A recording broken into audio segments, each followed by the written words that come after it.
Clear ya? Ya. Saya dapat berita tadi dan masuk dalam informasi dari salah satu dua orang saksi, 1 dan 2. Dia sudah mengajukan permohonan ke LPSK untuk mendapatkan perlindungan, ya, dan sudah mengisi beberapa formulir dan sudah diarahkan oleh LPSK bagaimana caranya supaya dia bisa mendapatkan perlindungan. Kenapa dia meminta perlindungan ke LPSK? Karena mengikuti perkembangan dari hari ke hari ada hal-hal yang sangat mengkhawatirkan, dan 2 orang saksi ini saksi yang tahu pada peristiwa tersendiri yang tidak perlu saya sebutkan.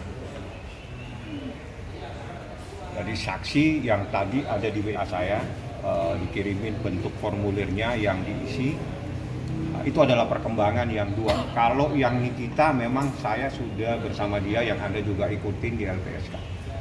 Bang, saksi yang tadi diminta demo itu dapat ancaman atau apa sampai dia akhirnya minta perlindungan? Jadi gini, untuk mengantisipasi, melihat histori ya mungkin ya, karena dia sangat kenal, sehingga dia meminta tolong kepada LPSK untuk mendapatkan perlindungan, dan LPSK luar biasa sekali welcome, sehingga tadi dia langsung mengirimkan formulir, mengisi formulir permohonan. Jadi 2 orang saksi tadi. Sebetulnya ada 1 lagi, tapi 1 ini belum berkomunikasi lagi kepada saya. Yang 2 sudah mengisi formulir untuk meminta perlindungan ke LPSK. Berarti ada ancaman. Berarti ada ancaman, Berarti ada ancaman.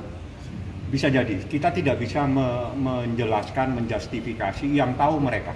Artinya 2 orang ini meminta tolong kepada saya, dia bertelepon saya, "Abang, saya lihat abang ada di LPSK. Tolong bang, sekalian saya ini khawatir terjadi sesuatu." Dan itu saja bahasanya. Berarti ada cerita terhadap saksi tersebut ke abang apa? Dia cuma minta, "Bang, supaya saya lebih tenang melihat perkembangan yang semakin seperti ini, alangkah baiknya tolong sampaikan ke LPSK, saya meminta perlindungan." Saya bilang langsung, saya telepon LPSK langsung welcome, "Bang, ini nomor telepon saya, suruh saksi yang meminta perlindungan itu langsung berkomunikasi dengan saya." Itu kejadian 2 hari yang lalu, tadi dia sudah mengisi formulirnya dan disampaikan kepada saya. Apakah itu pihak apartemen? Kenapa? Apakah itu pihak apartemen yang meminta? Baru saya pikirkan siapa dia. Ya, baru saya mau mikir ini siapa kira-kira. Karena saya tidak boleh nyampaikan. Karena tidak boleh disampaikan, saya tidak mungkin sampaikan. Yang kedua, saksi ini memang tidak mau disampaikan namanya. Karena dari awal Anda tidak pernah tahu siapa dia. Saksi ini adalah satu-satunya atau 2-3 orang saksi yang Anda tidak pernah tahu. Dia sering ke sini diperiksa, tapi Anda tidak pernah tahu. Cewek apa cowok, Bang? Ada cewek, ada cowok. Bang, ini berarti tindakan preventif si saksi karena Ya. belum dapat ancaman itu. Cuma khawatir. Bukan, Dia dia hanya yang lebih tahu. Dia yang lebih tahu. Dia yang lebih paham. Artinya saya tidak bisa menyatakan bahwa kalau seseorang diancam di segala macam, tapi kalau seseorang itu ingin mendapatkan perlindungan, tempatnya ada di LPSK. Tapi kejadian ancaman sudah. Ancaman, dia kan orangnya tidak tahu siapa ini orang. Paham ya? Jadi gini, saksi yang saya bawa adalah saksi yang sampai detik ini banyak orang tidak tahu. Dan itu sangat tersembunyi. Tapi dia tahu siapa yang menjadi masalah di dalam persoalan ini. Sehingga dia meminta perlindungan untuk mengantisipasi, memprotek dirinya sendiri karena dia paham. Saksi ini apakah yang termasuk dalam belasan saksi yang Ya. diperiksa atau Ya. baru? Ya, saksi yang sudah lama diperiksa. Dan dia ada di sini, sering lewat sini, Anda tahu, tapi Anda tidak pernah paham. Dia sih ada beberapa hari yang lalu di sini. Tahu, nggak dikasih tahu sama. Ya kan nggak boleh dikasih tahu. Bang, katanya kemarin abang Mendampingi Laura, Bang. Mendampingi Laura ke psikiater, Bang.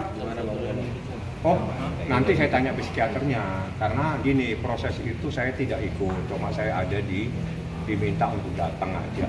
Dan lain proses saya tidak ikut, dan itu menjadi haknya penyidik di atas. Mohon maaf, saya tidak bisa menyampaikan. Kalau Humas nanti menyampaikan, silakan. Karena sebetulnya itu menjadi materi, menjadi kewenangan, menjadi hak dari penyidik yang memang merekomendasikan ada sebuah proses terhadap Laura kemarin. Betul. Kalau kemarin itu betul, betul. Tapi saya tidak masuk dalam proses itu. Saya hanya ada kewajiban yang harus saya selesaikan. Berapa lama Pak mungkin silakan? Dari jam 9, jam 8 ya, jam 9 seingat saya, sampai setengah 9. Jam 8 sudah ada proses, jam setengah 9 sampai jam 12 sampai jam 1. Melibatkan berapa psikiater mungkin atau? Kalau itu saya nggak nanya, karena itu kan masuk ke dalam. Kalau masuk ke dalam baru saya bisa tahu. Yang jelas pasti lebih dari satu, karena itu tim. Kondisi Laura sendiri seperti apa sih? Baik. Kemarin melihat. Kalau itu baik, baik sekali, sehat, tambah sehat sekali dia. Kalau sehat sekali. Ada obrolan mungkin dengan secara kan Bang Fahmi. Supaya tidak menimbulkan problem baru, saya sengaja tidak diketahui sama dia, tapi saya ada kewajiban menyelesaikan sesuatu di sana. Berarti tidak bertemu? Tidak bertemu. Karena begitu saya datang dia sudah ada di dalam. Oh, ngawasin aja dari jauh gitu ya? Bang, Ya, sempat ada obrolan, Laura nanya maminya mungkin kan lagi berangkat umroh. Mungkin itu diantara dari dari petugas perlindungan perempuan dan anak. Enggak nanya ke Tapi abang. kemarin Niki Ya. bilang sempat teleponan Bang sama Laura. Niki kan berangkat umroh, tapi saya tidak tahu apakah dia berkomunikasi dengan petugas, karena setelah itu kan saya hanya tahunya setelah dia ada di bandara. Tapi progres itu saya sampaikan, nih saya ada di rumah sakit dan seterusnya, ini kita tahu semua. Berarti Laura dari rumah aman diantar oleh siapa Iya, aja Bang? dari unit perlindungan perempuan dan anak, dari penyidik ada berapa orang, dari saya sendiri mewakili Nikita, dan juga dokternya lebih dari satu. Harusnya timnya itu banyak, cuma saya nggak tahu ada berapa orang karena saya tidak mungkin masuk, penyidik pun tidak masuk, jadi kami semua itu di luar. Apakah ini salah satu mungkin langkah untuk tahap penyidikan atau seperti apa sih Bang? Nah, pertanyaan bagus, tanyanya ke Humas. Bang, tapi ini kan kondisi Laura Laura udah mulai sendiri stabil nih tenang. Bang ya. Bisa dikatakan Laura itu mendukung laporan Nikita Mirzani atau gimana nih? Nanti kalau di BAP, nah, itu materi di BAP nggak boleh saya sampaikan. Karena apa yang terjadi terhadap orang yang diperiksa, saya tidak bisa sampaikan. Tapi hal-hal di luar itu mungkin saya bantu sampaikan. Itu materi pemeriksaan, nggak boleh saya sampaikan. Tapi sejauh mata mendadak memandang dari Lauranya Kemana sendiri, ini? dari Lauranya sendiri, dari sikap ketenangan dan mungkin lebih pro lagi ke Mimba atau seperti apa? Kalau melihat kemarin itu dia lebih tenang, ketawa apa semua, ya doain aja lah, doain saja. Karena sekali lagi saya katakan, apa yang dilakukan Nikita Mirzani dalam situasinya seperti ini, itu dalam rangka untuk memberikan perlindungan kepada anaknya. Yang kedua, ada hal-hal yang luar biasa. Jadi hal-hal yang luar biasa ini tidak perlu saya sampaikan karena itu materi dalam perkara ini. Yang jelas, Bang, saya ingin melindungi anak saya. Lakukan itu. Nah, jadi ya ini proses memberikan perlindungan itu seperti apa adalah meminta bantuan kepada penegak hukum yang memang diatur dalam undang-undang supaya kita tidak salah. Jadi proses kita lapor, kita ikutin prosesnya. Ini penyelidikan, nanti setelah ini bagaimana kita serahkan sepenuhnya kepada penyidik yang ada di Polres Metro Jakarta Selatan. Seperti itu. Mungkin apakah kemarin Laura menitip kata-kata untuk mungkin Bang Fahmi atau untuk Miminya sendiri melalui Mungkin pihak- melalui ya. Jadi gini, ada ibu-ibu yang bisa dan selalu berkomunikasi dengan kita.